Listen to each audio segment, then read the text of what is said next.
Ketua Umum Partai Demokrat Agus Harimurti Yudhoyono mendukung langkah Presiden terpilih Prabowo Subianto untuk merangkul partai politik di luar koalisi Indonesia Maju. Namun, AHY mengingatkan pentingnya menjaga kesolidan koalisi. Apakah Partai Demokrat membaca gelagat merapatnya sejumlah partai baru ke Prabowo akan mengurangi jatah menteri partai politik anggota koalisi Indonesia Maju? Sudah ada politisi Partai Demokrat, ada Bung Jansen Sitindaun dan juga ada pengamat politik Mas Burhanuddin Muhtadi. Selamat siang atau selamat petang Bung Jansen dan juga Mas Burhan. Sore. Selamat petang untuk seluruh penonton Kompas TV. Iya, ini kan kalau kita melihat ya, Mas AHY bilang mewanti-wanti pembentukan koalisi ini jangan cuma besar, tapi nantinya yang dikhawatirkan adalah keropos begitu. Kenapa memang Partai Demokrat khawatir sekali jatah menterinya nanti bisa berkurang gitu, Bung Jansen? Oh enggak, itu dua hal berbeda. Kalau soal kabinet dan menteri-menteri ini, sebagaimana sudah disampaikan oleh Mas AHY, Ketua Umum kami, itu sudah 2 kali disampaikan. Yang pertama, 2-3 hari lalu ketika beliau menyampaikan pidato sebelum KPU menetapkan Pak Prabowo selaku presiden terpilih di DPP. Yang kedua yang di istana itu. Jadi kalau soal menteri itu sepenuhnya kita kembalikan ke Pak Prabowo lah, ya kan? Tapi kalau soal kesolidan, kekompakan dan kesetiaan begitu, ini penting memang. Tuh. Jadi harus harus setia dari awal sampai akhir begitu. Memang yang baru ini nggak setia dari awal berarti ya? Bukan, maknanya bukan itu. Kan pendukung dan pengusung awal Pak Prabowo kan sudah ada Golkar, PAN, Gerindra serta kami Demokrat itu. Untuk memperkuat pemerintahan Pak Prabowo di parlemen tentu kan beliau butuh tambahan. Itu realitasnya begitu, itu nggak bisa kita bantah itu. Betul. Itu dia. Tentu akan masuk nanti 2 atau 3 partai baru kan ke dalam pemerintahan Pak Prabowo besok, kabinet Kim jilid 3 begitulah dia. Yang ditekankan Mas AHY itu tadi. Jadi ya harus solid ya teman-teman yang baru masuk ini nanti, solid, kompak, setia, jangan nanti di tengah jalan berbeda lagi kan gitu. Ntar belok lagi kemana gitu ya? Ya persis. Jadi ini penting ditegaskan di awal ya, tanpa bermaksud kemudian menyampuri, karena kami sepenuhnya sudah menyerahkan soal menteri-menteri ini kepada Pak Prabowo. Beliau jam terbang politiknya sudah sangat tinggi lah. Plus kebutuhan apa yang harus ada dalam kabinet besok beliau juga sudah tahu, serta pengusungnya ini tadi yang awal-awal ini, partai awal-awal ini, pendukung awal Golkar, PAN, Demokrat, Gerindra, beliau juga sudah tahu menteri apa yang cocok untuk 4 partai ini, jumlahnya berapa, portofolionya bagaimana, beliau juga sudah tahu kan. Jadi kami tidak masuk ke soal itu, kami hanya ingin menekankan sebagaimana disampaikan Mas AHY tadi, ya kalau besok teman-teman baru masuk ya ayo kita solid, ya ayo kita kompak, ayo kita setia, jangan lagi berkepala 2, berkepala 3 begitu.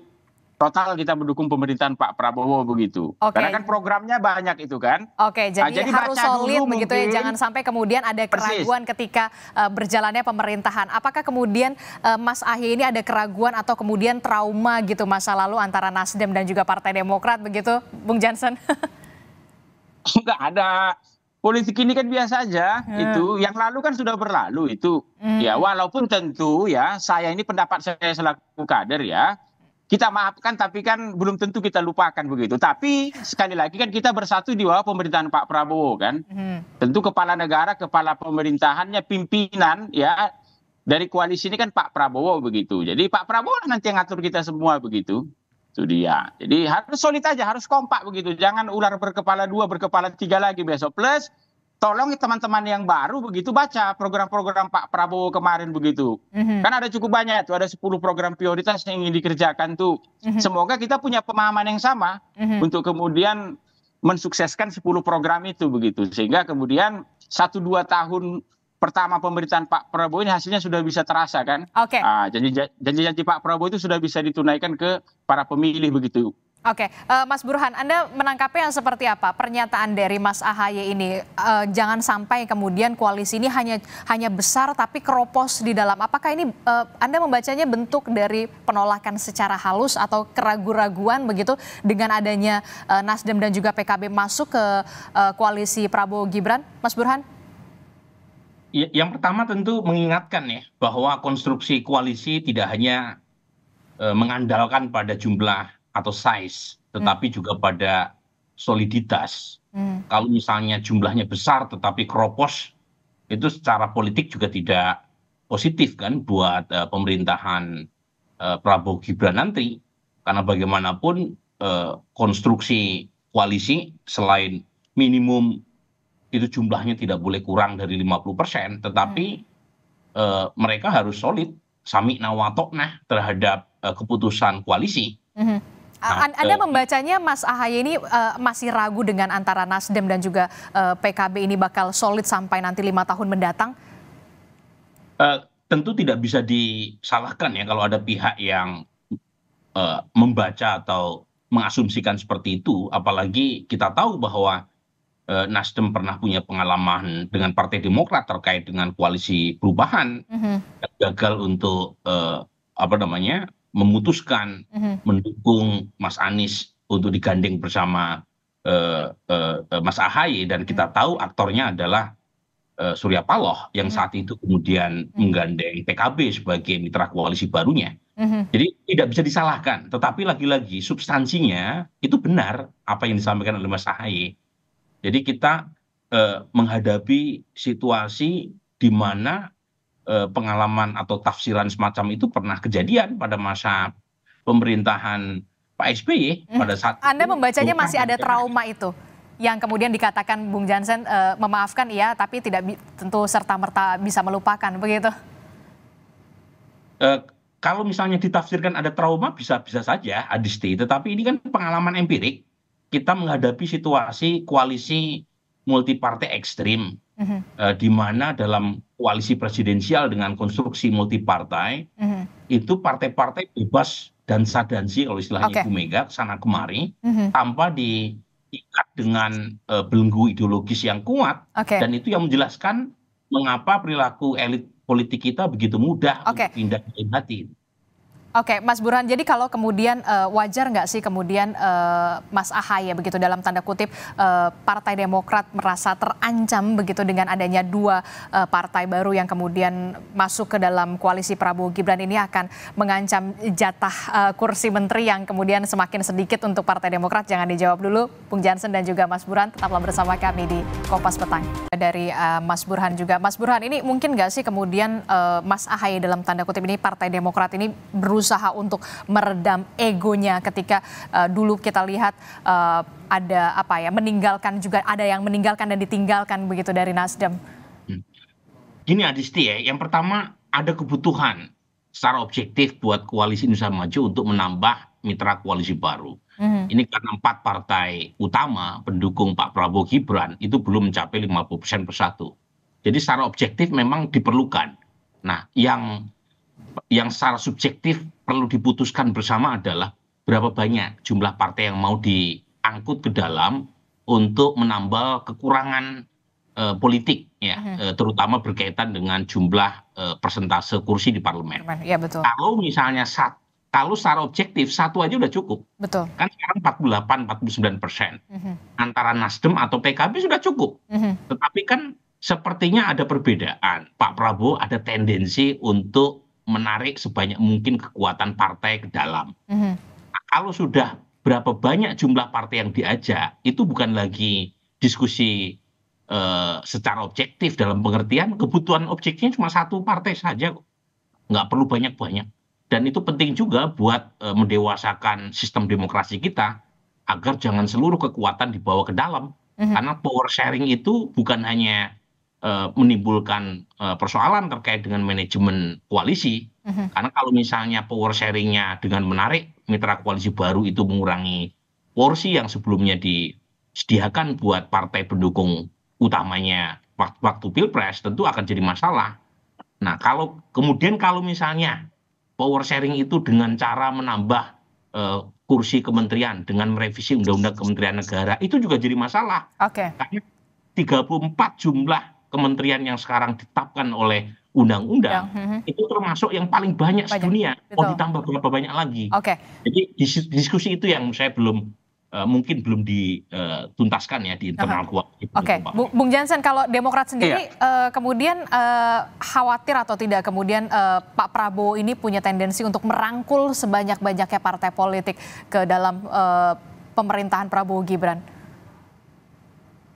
Pertama itu dulu tadi ya, Mbak ya, soal kalimat mengancam jatah Demokrat. Enggak lah, ini penting saya luruskan ini, karena penonton Kompas ini kan puluhan sampai ratusan juta orang kan. Jadi jangan dipikir kemudian pernyataan Ketua Umum kami tadi itu kaitannya dengan soal mengancam jatah Demokrat. Sekali lagi kami tegaskan, ya, soal mengangkat-ngangkat menteri itu kita serahkan sepenuhnya kepada Pak Prabowo. Jam terbang beliau di politik ini sudah lebih dari cukup untuk mengetahui apa kebutuhan untuk pemerintahannya besok kan.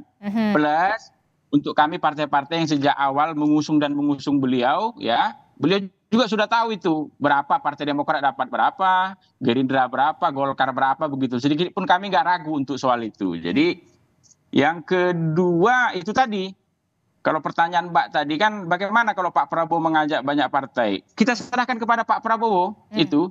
Nggak ada masalah. Jadi kalau iya, jadi kita ini beruntung sebenarnya di Indonesia ini. Kalau kita ingin studi komparasi sedikit begitu, biar publik juga bisa melihat secara terang benderang.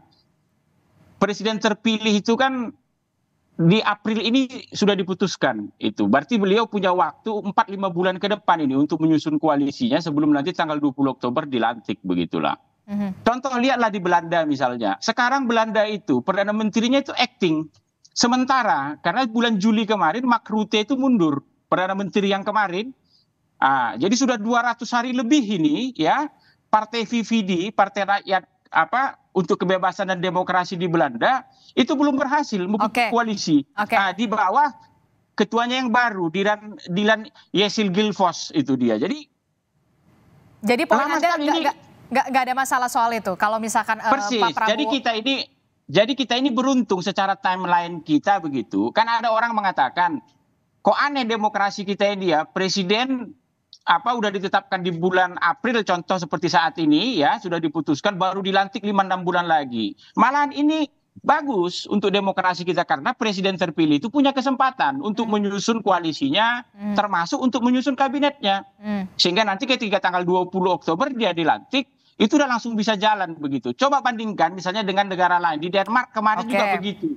Hampir 250 hari. Itu kabinet nggak bisa dibentuk, pemerintahan nggak bisa dibentuk begitu dia. Itu makanya mari kita dukung Pak Prabowo begitu. Apapun yang beliau lakukan hari ini, Partai Demokrat sepenuhnya mendukung begitu. Penting tanggal 20 Oktober nanti Pak Prabowo dilantik dia siang begitu, besoknya sudah bisa langsung kerja untuk Indonesia gitu.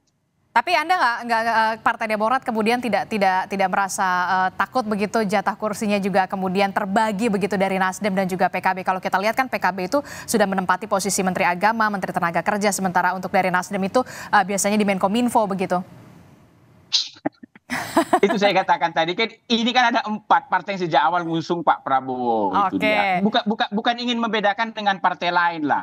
Jadi kalau ibarat saham ini, saham kami di sini ini blue chip lah ini saham tertinggi lah ini.